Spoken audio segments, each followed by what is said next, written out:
Hoje é um dia feliz.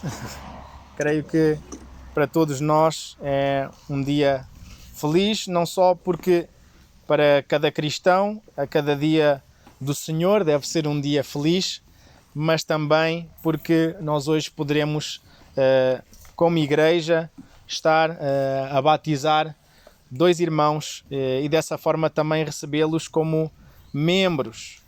E então, antes mesmo de nós procedermos ao batismo mais propriamente dito, eu gostava de meditar connosco numa passagem das Sagradas Escrituras. Fica na carta do apóstolo Paulo aos Efésios, capítulo de número 4, versículos 1 ao 6. Carta de Paulo aos Efésios, capítulo número 4, versículo 1 até ao versículo de número 6. Diz assim então a palavra do Senhor. Eu farei então a leitura na versão Almeida século 21 e os amados irmãos podem acompanhar na versão que estiverem na vossa posse. Vamos ler então. Portanto, eu, prisioneiro no Senhor, peço-vos que andeis de modo digno para com o chamado que recebestes, com toda a humildade e mansidão, com paciência, suportando-vos uns aos outros em amor, procurando cuidadosamente manter a unidade do Espírito no vínculo da paz. Há um só corpo e um só Espírito, como também fostes chamados em uma só esperança do vosso chamado. Há um só Senhor, uma só fé, um só batismo, um só Deus e Pai de todos, que é sobre todos, por todos e está em todos. Então até aqui a palavra do Senhor. Começamos então pelo versículo número 1. Portanto, eu, prisioneiro no Senhor, peço-vos que andeis de modo digno para com o chamado que recebestes. Paulo começa por descrever que ele era prisioneiro no Senhor. O que, mais do que denotar, mais do que clarificar que ele estaria como que atrelado, associado ao Senhor, ou seja, associado a Cristo, vinculado a Cristo, quer realmente relembrar àqueles amados irmãos lá na igreja de Éfeso que ele estava mesmo a enfrentar dificuldades e sofrimentos, porque ele estava mesmo preso. Ele estava literalmente preso. Quando ele diz preso no Senhor, não é esse sentido figurado que ele estava preso ao Senhor meramente, mas que ele estava encarcerado por causa do Senhor. Ele estava preso por causa do Senhor, por causa da pregação da palavra do Senhor. E então, como estava a dizer, Paulo está assim a lembrar tanto aqueles irmãos como nos lembra a nós, que ele não era ignorante de dificuldades ou sofrimentos. E algo que nós precisamos entender que é parte integral da vida cristã são sofrimentos, são tribulações. Isso é algo que nos é garantido. E isso foi entendido pelos cristãos ao longo de séculos. Durante séculos, ou milénios, não é? Já temos quase 2000 anos de história da igreja, em que, inclusive, e se nós formos mesmo, desde o tempo do povo de Israel, eles entendiam que muitas vezes iriam passar por sofrimentos e ainda assim a sua fé precisava de ser mantida no Senhor, mas mesmo nós, cristãos do Novo Testamento, precisamos entender de uma forma mais profunda, acentuada, que de facto o sofrimento faz parte da nossa caminhada cristã. Mas claro, sabemos que muitas vezes, inclusive, o sofrimento não vem, digamos assim, por culpa nossa, por consequência do nosso próprio pecado, mas mesmo é usado ainda assim por Deus para trabalhar o nosso caráter, para nos fazer crescer. Ora, nós não mesmo biologicamente passássemos por aquilo que nós chamamos de dores de crescimento. é um fenómeno mais comum nos homens do que nas mulheres, mas pela altura da adolescência é normal que muitas vezes se sinta dores nos braços e nas pernas, porque literalmente os ossos estão a esticar. Então nós estamos a crescer e para que cresçamos vem dores. Igualmente na caminhada cristã, para que nós cresçamos, nós iremos enfrentar dores. Mas então Paulo faz então este pedido, esta súplica de que os irmãos andassem de qual modo? Qual é que é o modo aqui que Paulo nos exorta, nos adverte? Que eles andem de modo digno, andem de uma forma digna. Digna do quê? Digna desta chamada que eles tinham recebido. Eles tinham sido chamados para o Senhor, chamados a pertencer ao Senhor, não é? Novamente esta quase que redundância, a chamada que eles receberam, da vocação que eles receberam. E isso é muito interessante também de nós lembrarmos, como cristãos, que todos nós, se somos do Senhor Jesus Cristo, todos nós somos chamados. Não são só os pastores que são chamados, não são só os diáconos que são chamados, não são só aqueles que, por inerência das suas funções, têm que como que dar a cara e aparecer à frente dos holofotes ou das câmaras que são chamados. Todo o cristão, se é cristão, ele foi chamado. Todo o cristão tem uma chamada. Todo o cristão tem uma vocação. A todos o Senhor deu dons e talentos para utilizar na sua obra. E para o Senhor, de forma alguma, que o trabalho daquele que está mais nos bastidores e não aparece tanto é dispensável em contraste com aquele que tem mais responsabilidade, muitas vezes, mais rigor, mais lhe será cobrado, porque igualmente a palavra nos ensina e nos relembra que a quem muito se lhe é dado, muito lhe será cobrado. Então só há mais rigor para quem tem que dar a cara, para quem tem que, digamos assim, estar numa função como a minha, por exemplo, de ensinar, de conduzir o rebanho do Senhor. A palavra nos refere que Ele vai pedir contas. Então, amados irmãos, naturalmente que não fiquem muitas vezes com inveja, de alguma forma, daqueles que são chamados a se colocarem na frente, digamos assim, do campo de batalha, porque tal e qual como acontece nos exércitos, preparem-se que por norma são os mais visados para ser atacados. São aqueles que mais têm que ter 1, 2 e 3 cuidados extra do que muitas vezes os demais irmãos na fé, ainda que todos precisamos de estar alerta, todos precisamos de vigiar e orar. No entanto, relembrem-se que a quem muito é dado, mais ainda é cobrado. Então, mas lembramos que todos somos chamados e somos chamados a andar de forma digna desta chamada, desta vocação que tínhamos recebido. Isso nos lembra, então, essa realidade. Todos os cristãos são chamados e somos chamados para viver exatamente segundo o caráter de cristão, segundo o exemplo do nosso Senhor Jesus Cristo. Nós não somos chamados a viver uma vida tal e qual as outras demais pessoas que andam, como a palavra do Senhor descreve muitas vezes, a correr atrás do vento. Nós somos chamados a viver com propósitos eternos. Sim, todos nós trabalharemos, não é? Todos nós precisamos de pagar as nossas contas, todos nós precisamos de colocar comida sobre a nossa mesa, mas nós não vivemos em prol disso. Nós não vivemos em prol do carro, em prol da casa, em prol da carreira, em prol da notoriedade, da fama, do status, do saldo da conta bancária, do tamanho da nossa casa. Nós vivemos em prol do avanço do reino do Senhor Deus. E por isso precisamos sempre lembrar que, novamente, todos os dons e talentos que o Senhor dá, e quando estamos a falar de dons e talentos, estamos a falar mesmo de inteligência, do tempo, das demais aptidões que nós muitas vezes até só queremos usar em prol do patrão. Precisamos de lembrar que antes do patrão terreno, temos um patrão lá no céu a quem nós servimos e seguimos. E então em todas as áreas da nossa vida nós somos chamados a viver assim. não em prol das coisas do aqui e do agora, mas antes somos chamados a andar de forma digna dessa nossa vocação. Poderíamos perguntar então, e que vocação é essa? Que vocação é essa?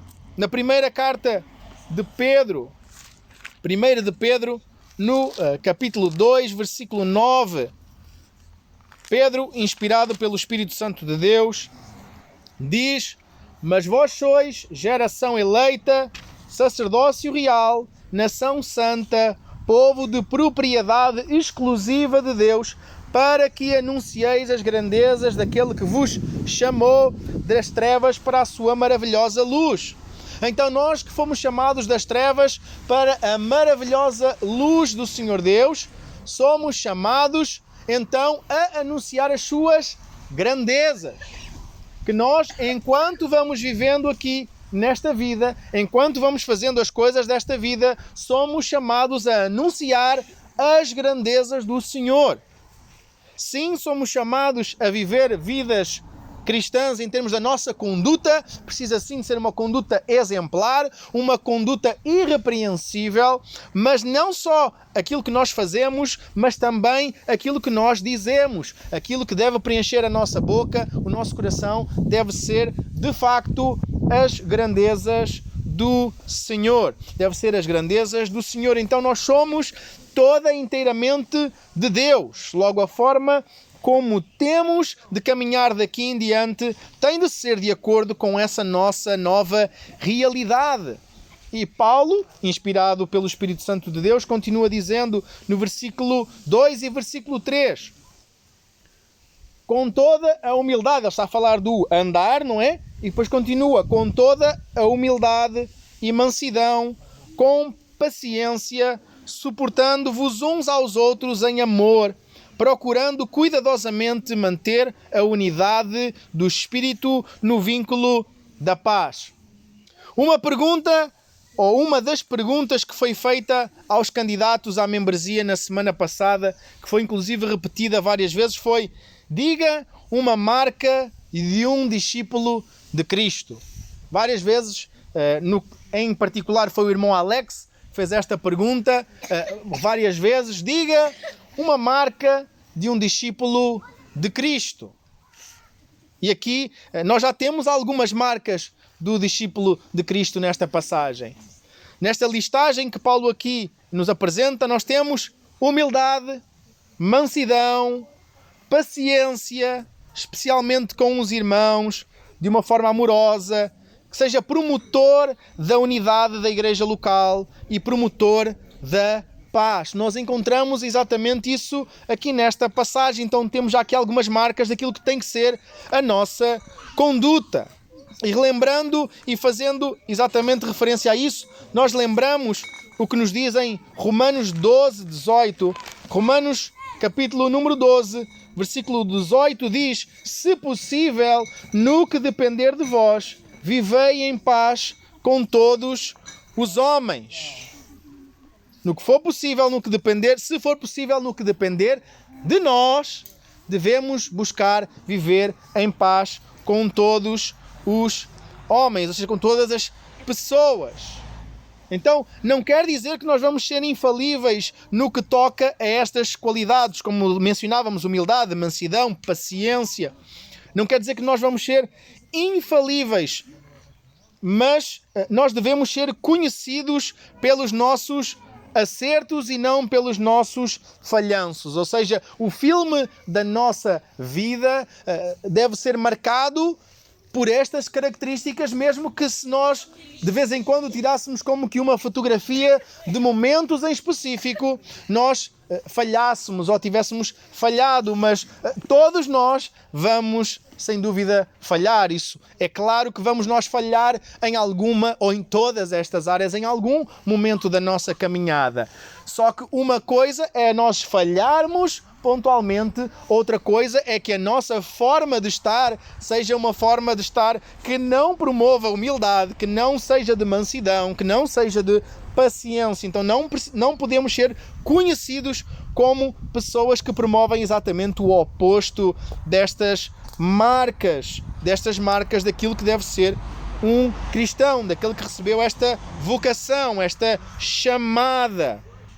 Então, é importante então de notar que a unidade, ou que unidade não é uma unidade oca. Aqui a unidade que Paulo está a dizer não é uma unidade oca ou uma unidade humana. E eu passo então a explicar.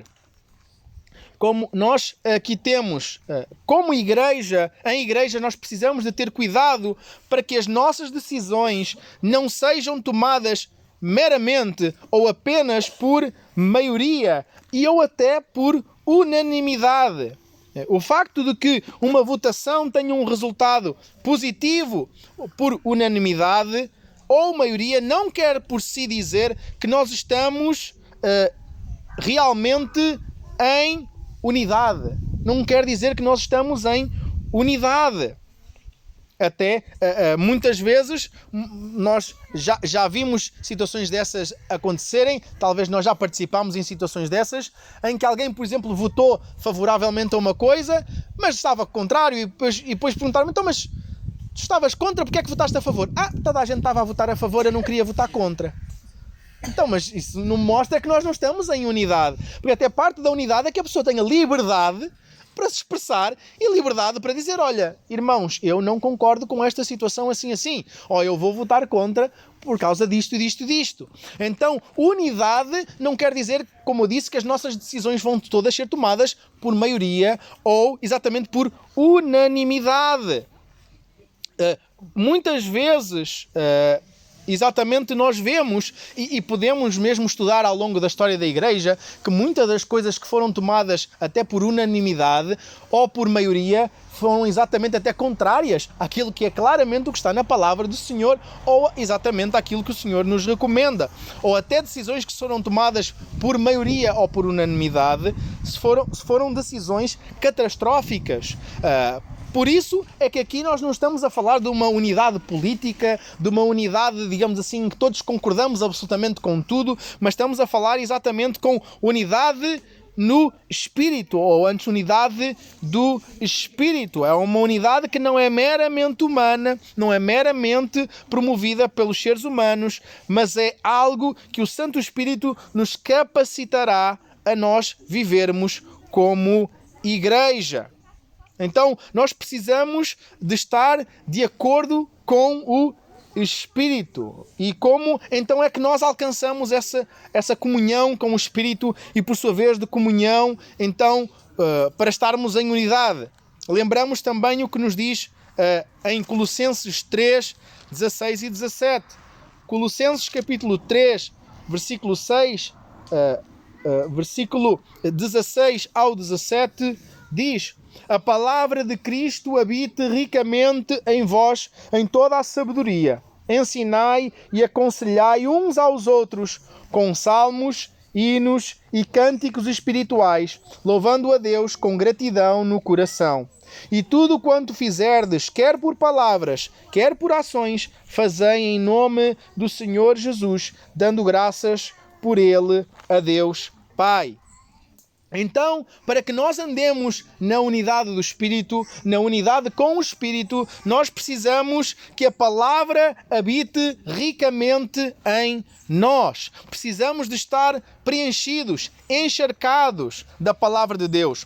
Precisamos de ler a palavra, cantar a palavra, orar a palavra e assim então estar em comunhão com Deus. E por sua vez estaremos assim também em comunhão com a sua igreja e como igreja uns com os outros. O que levará a mais então do que as nossas decisões sejam, como dizíamos, tomadas por maioria ou por unanimidade, haja a unidade do Espírito. E então isso ajudará a que nós não só nos afastemos daquilo que a palavra já descreve que não nos convém, mas também tomaremos decisões, mesmo que difíceis, que promovam o bem da igreja. Parte então desta unidade é encontrada na nossa oração comunitária. Por isso é tão importante que nós, como igreja, tiremos momentos para orar juntos. Amados irmãos, Não pararei de dizer isso. E voltarei a recomendar todas as semanas, às quartas-feiras, a partir das 19 horas, nós temos a nossa reunião de oração comunitária. Inclusive, essa reunião de oração pode ser participada online, ou seja, mesmo estando em casa ou estando até fora de casa, mas num lugar que tenha acesso à internet, pode estar a participar da nossa reunião de oração. Mas, lamentavelmente, como é apanágio até de tantas outras igrejas, que não é desculpa absolutamente nenhuma, por norma são sempre os mesmos e um grupo reduzido de irmãos que estamos ali a orar semanalmente. E assim, o que faz com que, não só quem já está desmotiva, mas para lá disso é que nós não partilhamos o que se passa na vida uns dos outros. Muitas vezes nós não sabemos o que se está a passar na vida do outro irmão, porque mesmo perguntando, a maior parte das respostas é sempre tudo bem, mas está mesmo tudo bem? Não, está tudo bem. E de repente a gente descobre lá que o irmão acaba por desabafar que está numa situação, a passar por uma situação tremenda, mas está a passar aquela situação sozinho, calado, sem partilhar com os demais irmãos. Então, muitas vezes esse momento da reunião de oração é uma bênção, no momento em que nós podemos desabafar ali uns com os outros, abrir o nosso coração e explicar também às vezes o que se está a passar, que nós não vamos muitas vezes facilmente abrir com toda a gente. Mas ali é naquele momento de oração comunitária que nós, buscando a comunhão com Deus, buscando a face do Senhor Deus, nós podemos interceder uns pelos outros, abrir o nosso coração ao que se está a passar uns com os outros e, por sua vez, também, que algo que também é muito notório, é também ser fortalecidos na nossa fé também ao vermos as respostas às nossas orações. Porque nós que participamos na reunião de oração, fazemos parte, não é, de receber a notícia má muitas vezes, que nós fazemos parte de acompanhar o progresso e depois aquilo que tem sido para a glória de Deus e para a alegria do seu povo. A maior parte das situações temos recebido respostas positivas à oração de cura, libertação, mudança de vida, e isso é tremenda alegria, como também aquele grupo que tem se prestado para orar, depois poder ver exatamente como o Senhor está a operar no nosso meio. Isso fortalece a fé, isso enrobustece a fé, isso amadurece a fé. Então, amados irmãos, eu volto mais uma vez a dizer, busque colocar na sua agenda, dentro da sua possibilidade, porque sei que há irmãos que trabalham, então se trabalham, não há o que fazer, mas se não está a trabalhar naquele horário, busque marcar, é uma vez por semana que nós temos aquele momento, às quartas-feiras, às 19 horas, pode participar online inclusive,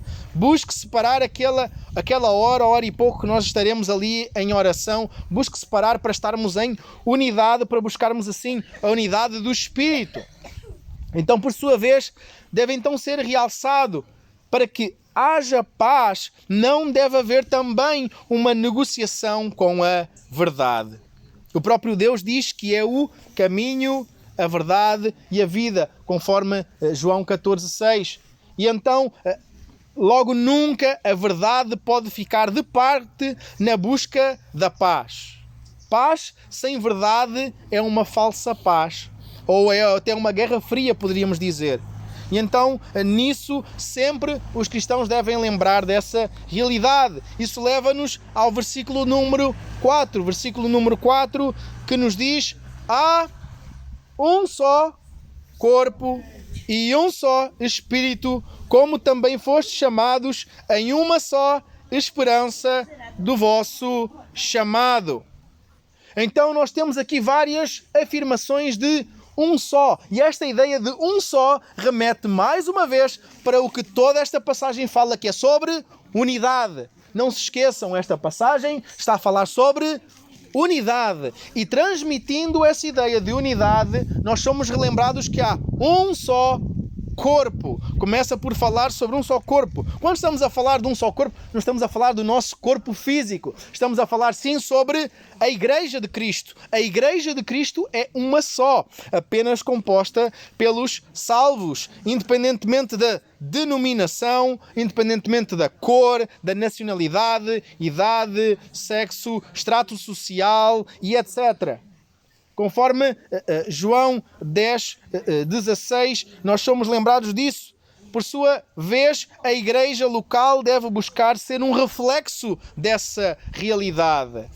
Então, para começar, não há igrejas para portugueses e para brasileiros. Há igrejas.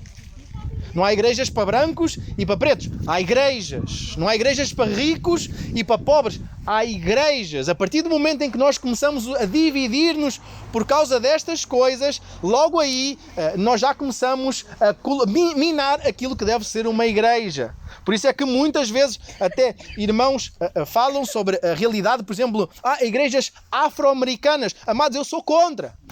Eu sou contra igrejas afro-americanas. Porquê? Isto é uma continuidade da segregação. Não, nós somos negros, vamos só ter aqui uma igreja do nosso jeito, Não! Se a igreja é preto com branco, com amarelo, com vermelho, tudo junto e misturado, amados irmãos. É rico com pobre, com o irmão que acabou de chegar da fábrica e está ainda com roupa e chegou e veio de direta do turno e sentou ali ao lado do empresário que está ali e que ganha 5 vezes mais do que ele. E depois podem abraçar-se e trocar, se for preciso, o copo da ceia e alegrarem-se na presença do Senhor. Isso é ser igreja. Independentemente destes outros detalhes daquilo que faz parte até da nossa vocação ou dos nossos desafios pessoais, há um só corpo. Há um só corpo. E então, nós, como dizia, lembrando esta metáfora do corpo que a palavra do Senhor nos apresenta, várias outras passagens realçam esta metáfora, que novamente nos lembra da temática da unidade, pois o corpo saudável trabalha em coesão e unidade. Quando um órgão quer ser autónomo ou trabalhar de uma forma assíncrona com os restantes órgãos, acima de tudo, quando ele está em dessintonia com a cabeça, isso é sinónimo de uma enfermidade.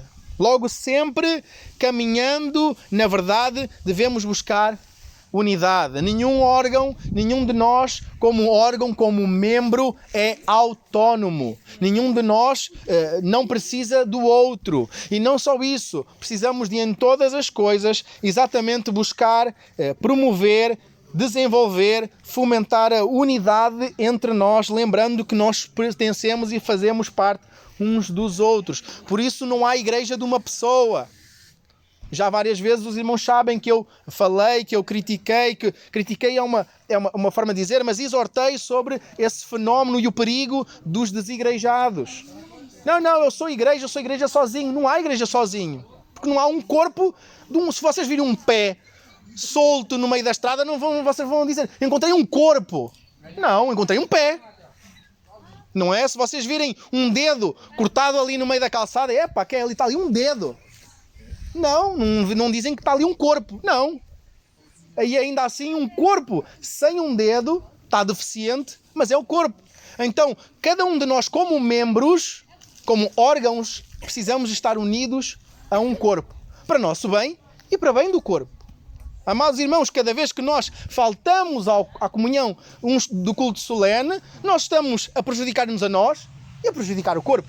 Cada vez que nós decidimos rebeldemente pecar, nós comprometemos-nos a nós e comprometemos o corpo. Cada vez que um órgão nosso, entra em algum funcionamento errado, ele não se compromete só a si, ele compromete o corpo inteiro. Não é? Quando nós temos uma dor, imaginemos uma dor de rim, todos nós temos a dor do rim. Não é o rim que está meramente a doer e nós, como o resto, o resto está tudo bem. Só o rim aqui, estou aqui com uma pontada, parece que nos espetaram uma faca. De resto está tudo bem. Não, nós vamos estar ali cheios de dores porque temos aquela situação, por exemplo, num rim. Então, amados irmãos, há esta necessidade da vivência e lembrança de que nós somos um só corpo. Continuando nesta busca em verdade pela unidade, diz que também há um só Espírito.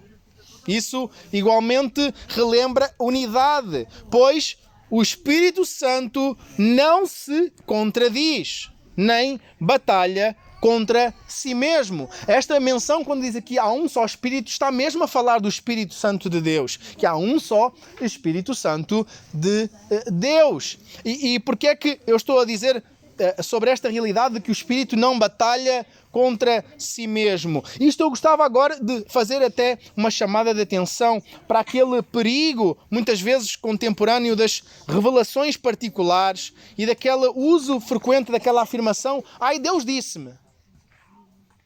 Porque, amados irmãos, eu já ouvi muita gente dizer: olha, Deus disse-me, e está a dizer uma coisa que vai completamente contra a palavra de Deus. Como é que há tantas pessoas a levantarem-se a dizer: não, Deus disse-me que é para fazer assim. E depois aquilo que a pessoa está a dizer é claro, é óbvio que vai contra a palavra de Deus.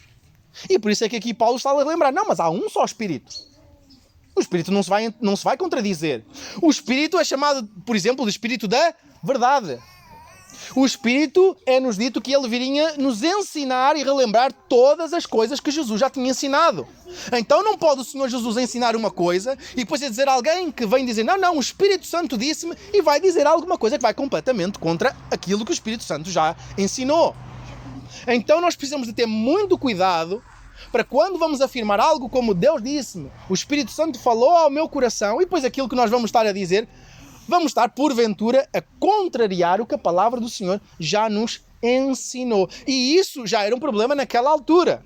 Nós sabemos que, por exemplo, Paulo, quando escreve à igreja de Corinto, já vemos que havia já muito desse problema já nas igrejas, porque exatamente levantava-se pessoas a dizer, levantavam-se irmãos: não, Deus falou comigo e é para fazer assim. Temos que ter muito cuidado, porque o Espírito é um só. Então o Espírito não vai dizer uma coisa a um irmão e vai dizer outra coisa contrária ao outro irmão. Não vai estar a falar uma coisa com os irmãos da igreja e outra coisa completamente diferente com a liderança da igreja. Então, ou algum dos dois estará certo e o outro errado, ou até podem estar os dois errados. Pode estar os dois lados, podem estar errados, mas nunca o Espírito se vai contradizer. Há um só Espírito. Deus não se contradiz. Deus não pode mentir.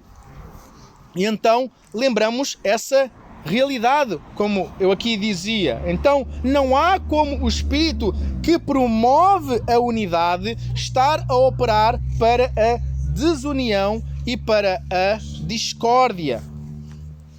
Então, se algo que exatamente alguém vem dizer que é o Espírito que lhe está a dizer, e algo que vem fomentar completamente a desunião, a discórdia, muitas vezes briga sem sentido, não foi certamente o Espírito que estava a promover isso. Continua: há uma só esperança, ou seja, a saber, a vida eterna. Várias vezes no Novo Testamento a palavra esperança é utilizada nesse sentido. Esperança que tem a ver com a esperança da vida eterna. A esperança que o Evangelho traz. A mensagem que todos nós, sem exceção, somos pecadores. Todos nós, sem exceção, não nos conseguimos salvar a nós próprios. E todos nós, sem exceção, ainda assim vamos comparecer um dia diante do tribunal de Deus. Então a única forma como cada um de nós pode ser salvo é por meio daquilo que o Senhor Jesus Cristo já fez de uma vez por todas na cruz do Calvário. E então essa é a esperança que nós recebemos ao crermos nessa mensagem de esperança, é exatamente de que passaremos a vida eterna com o Senhor para todo o sempre. Poderíamos eventualmente fazer referência a João 16:33, a Romanos 8:18, que nos relembra exatamente disto. Enquanto nós estivermos neste mundo caído, nós enfrentaremos tribulações e sofrimentos. Mesmo sendo, e muitas vezes até por ser cristãos fiéis. Mas aquilo do qual devemos estar certos é que nada disso se compara ao que está por vir na glória. Àquilo que nós iremos participar na presença do Senhor. Então o próprio Senhor Jesus avisou, como fiz estas duas citações, tanto o Espírito de Deus fala por meio de Jesus, como o Espírito de Deus fala por meio de Paulo, em nos lembrar que nós enfrentaremos tribulações, mas precisamos estar animados, ou antes não desanimar, porque o Senhor já venceu por nós. Continua então versículos 5 e 6, que termina assim então esta passagem. Há um só Senhor, uma só fé, um só batismo, um só Deus e Pai de todos, que é sobre todos, por todos e está em todos. Quando começa a dizer há um só Senhor, ou seja, existe apenas um Salvador, que é Jesus Cristo. O único nome pelo qual nós podemos ser salvos, conforme, por exemplo, Atos 4, do 11 ao 12. Tal como Ele é o nosso Senhor, ou seja, Ele é aquele que governa sobre tudo e sobre todos, como vai também dizer um pouco mais à frente. E Ele é o Senhor da Igreja, a qual em tudo, sem exceção, lhe deve ser submissa. Então há um só Senhor. Poderíamos ler, por exemplo, Zacarias 14:9, 1 aos Coríntios 1:13 e 12:5, que nos remete exatamente para esta realidade de que Cristo é o Senhor da Igreja. Ele é chamado, não é, de a cabeça da Igreja, então é Ele que está sobre a Igreja e que dita exatamente o rumo da Igreja por meio da aplicação daquilo que Ele já deixou para a Igreja escrito na sua palavra. Por sua vez, nos relembramos que há uma só fé. E quando estamos aqui a dizer que há uma só fé, não estamos a pensar apenas em termos daquele que é o alvo da nossa fé, a saber, novamente, Jesus Cristo. Mas também estamos a falar no sentido de haver apenas uma única religião verdadeira. Uma única religião verdadeira. Peço perdão pelo lapso. Porque estava já a pensar, inclusive, na notícia que creio que saiu, se não foi esta semana, foi a semana passada, mais tardar, não sei se vocês souberam ou ouviram, mas o Papa Francisco, que é tecnicamente o cabeça da Igreja Católica Apostólica Romana, à qual nós não estamos ligados de qualquer forma, a não ser no máximo histórica, diríamos assim, mas não temos ligação nenhuma de submissão. O Papa Francisco veio dizer que todas as religiões são caminhos para Deus. Ele veio dizer que, independentemente da religião da pessoa, aquilo são vários caminhos diferentes que levam a Deus. Mas o que é que o próprio Deus encarnado disse? Que Ele é o caminho, Ele é a verdade, Ele é a vida e ninguém vai ao Pai a não ser por Ele.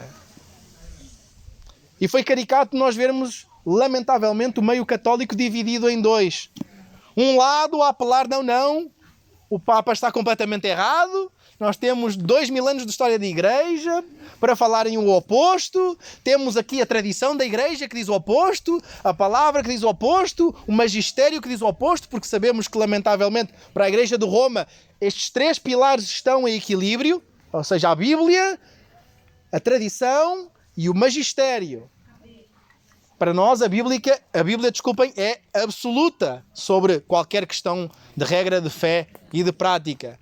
Por um lado, havia exatamente essa equipe. Por outro lado, havia pessoas a tentarem fazer ginásticas mentais para tentarem justificar a afirmação que ele tinha feito, que contraria completamente a verdade das Escrituras. Aquilo que nós vemos desde o Velho Testamento e para o Novo Testamento é exatamente esta afirmação, que todos os demais deuses são falsos deuses. E que só existe um único Deus verdadeiro. E por isso, sim, a religião cristã é uma religião exclusivista, como várias das outras religiões também. Mas a religião cristã afirma que só por meio de Jesus Cristo há salvação. Não é por meio de mim, não é pelos meus méritos, não é porque eu mereço, não é porque eu sou uma pessoa fantástica, que não sou, mas é por aquilo que Jesus Cristo fez naquela cruz. E ao eu crer nesse seu sacrifício, segundo Ele próprio ensinou, eu tenho a certeza da vida eterna. Então, nesse sentido, como estávamos aqui a dizer, só a religião cristã é verdadeira. E entendo que igualmente o muçulmano vai dizer a mesma coisa, o judeu vai dizer a mesma coisa, mas eu creio naquilo que a Bíblia ensina, e a Bíblia ensina assim, eu creio que a Bíblia ensina, e vou confiar então nisto que a Bíblia ensina e depositar apenas, em exclusivo, a minha confiança no Senhor Jesus Cristo. E assim oro que a cada dia o Santo Espírito me renove e me continua a manter esta viva esperança. Nos diz depois que há um só batismo. Com isto, para começar, até gostava de esclarecer, esta passagem às vezes é mal entendida.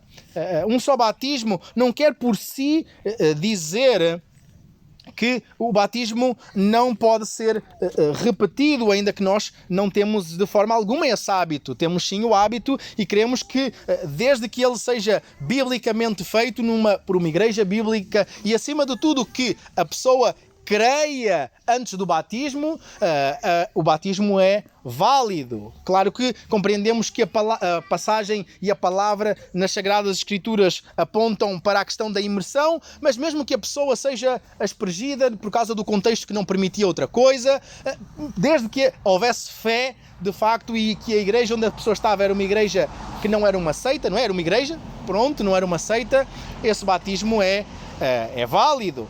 Mas claro que, por sua vez, se não havia fé antes da pessoa ser batizada, ou seja, se a pessoa não era um discípulo de Jesus, não houve batismo. Como eu costumo dizer, entrou um pecador seco, saiu um pecador molhado, porque não tinha fé. Por isso é que nós não contamos como válido. Peço que entendam essa compreensão. Por esse motivo, nós não podemos contar o batismo de um bebê como válido. Porquê? Porque não havia fé nele antes do batismo. Ele não optou por nada, ele não escolheu nada, ele não creu e foi batizado. Ele não havia a fé, que é o elemento, não é? Que é por isso que nós, por causa da profissão de fé da pessoa, é que vamos batizar. Por mais boa vontade que eu tenha, por exemplo, em relação aos meus filhos, eu não posso tomar esta decisão por eles. Eu não posso forçá-los a isto. Eu não posso, por mais até que eu creia já como que publicamente marcá-los com este símbolo e depois não haver exatamente a base essencial, que é a fé da parte dos mesmos. Mas antes eu oro para que todos os filhos, quanto o Senhor nos der a graça de termos, que todos eles, e o quanto antes, cheguem ao arrependimento e à fé e peçam voluntariamente para, querendo se identificar com o Senhor Jesus Cristo, deixam as águas do batismo e assim dizerem a todas as pessoas que eles não são mais deles, que eles não vivem mais para eles, mas vivem para a honra e glória e conhecimento e exaltação do Senhor Jesus Cristo. Então, como estávamos a dizer, esta afirmação por si há um só batismo não quer dizer por si que não pode ser repetido, mas antes que é um único elemento que visivelmente demonstra a nossa adentrada para tudo o que estava a dizer antes. Então, a nossa adentrada no corpo.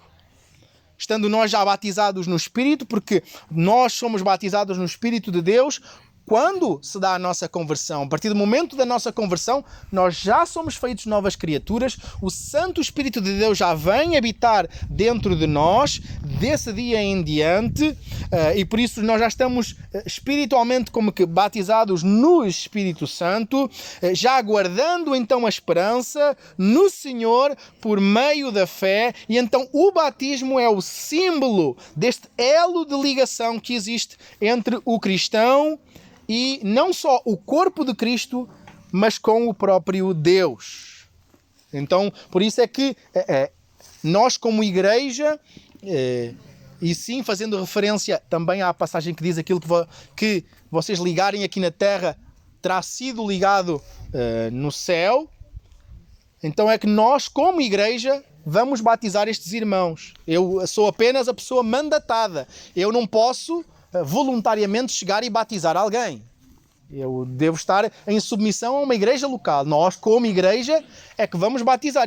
E neste caso, quem é que foi mandatado para batizar estes irmãos? Eu. Podia ser outro irmão, até mandatado a batizar. Mas neste caso, a igreja, por norma, opta por ser o pastor da igreja a executar aquilo que nós, como igreja, vamos executar, recebendo no nosso corpo local estes irmãos. E então, já então caminhando para o fim, nós lembramos desta realidade de que estes irmãos que passam pelo elo, ou todos nós quando passamos por este símbolo do batismo, como eu disse, não só demonstra que estamos a adentrar o corpo de Cristo, ou melhor, que já adentramos o corpo de Cristo, mas estamos também em comunhão não só com o seu corpo, mas com o próprio Deus. Por isso é que o batismo é ordenado a ser administrado em nome da plenitude do ser de Deus. O que é que eu quero dizer com isto? Porventura, quando Jesus, em Mateus 28:19, diz que nós deveríamos batizar, em nome de quem é que ele manda batizar? Em nome do Pai, do Filho e do Espírito Santo. Ele cita toda a plenitude do ser de Deus, cada uma das pessoas distintas do ser de Deus. Isto é muito interessante para aquelas pessoas que defendem, aquelas seitas que fazem apologia que Jesus não é Deus, que o Espírito Santo não é Deus. A própria ordem do batismo é o nome do Pai, do Filho e do Espírito Santo. A plenitude do ser de Deus, a quem nós estamos ligados desde o momento da nossa conversão e que simbolicamente estão conosco presentes. Por exemplo, como disse, citando Mateus 28:19. E nisto, então, nós lembramos que existe um só Deus e Pai de todos, que é sobre todos, por todos e está em todos. Então, um só Deus, ou seja, não são todas as religiões que adoram o mesmo Deus. Por isso que isso, como eu disse, é uma contradição das Sagradas Escrituras desde o Velho Testamento, e isso claramente que quebra o primeiro e o segundo mandamento. Por algum motivo é que Deus deixou o primeiro e o segundo mandamento de só o ter a Ele como Senhor e a não fazer imagens, nem fazer qualquer outro ídolo para o adorar, para adorarmos essas coisas, e por isso nem representações, nem tentar fazer representações do próprio Deus para as adorarmos. Mas, então, em particular, antes de tudo, queremos que existe apenas um único Deus verdadeiro, sendo todos os demais falsos deuses, como já afirmámos. Isto é conforme, por exemplo, João 17:3. Por sua vez, Ele é Pai de todos, isto é, de todos os cristãos, de todos os que estão a ser inseridos neste grupo que está a ser mencionado desde o início da passagem, que está a ser admoestado desde o início da passagem, e não, como diz o povo, que todas as pessoas, em exceção, são filhos de Deus. Conforme João 1:12 e Romanos 8:16, nós lembramos que não só quem crê é que é tornado filho de Deus. Todos somos criaturas de Deus, mas Deus não tem filhos que não querem ser filhos dele. Só aqueles que creem no seu nome, como diz em João 1:12, aos que creem no seu nome, deu-lhes o poder, a prerrogativa de serem feitos filhos de Deus. Nós somos tornados filhos de Deus. Originalmente todos éramos criaturas de Deus, mas passamos a ser filhos de Deus no momento da nossa conversão. E então, exatamente, relembramos Romanos 8:16, que o Espírito Santo de Deus confirma, atesta no nosso próprio espírito interior que nós somos filhos de Deus. Então Ele é sobre todos, remetendo novamente ao senhorio de Deus sobre a Igreja. Mas então acrescentando esta realidade da nossa unidade espiritual com Ele, pois Ele igualmente é por todos, no sentido que Deus é por nós, Ele busca o nosso bem, Ele batalha por nós, Ele vence por nós e, por sua vez, Ele está em todos. Porquê? Porque o Espírito Santo de Deus, habitando em nós, Deus habita em nós. Deus está em todos nós. E tudo isto, novamente, remete para unidade. Unidade. Então, amados irmãos, neste dia que o Senhor nos deu, que nós, como igreja, busquemos a unidade.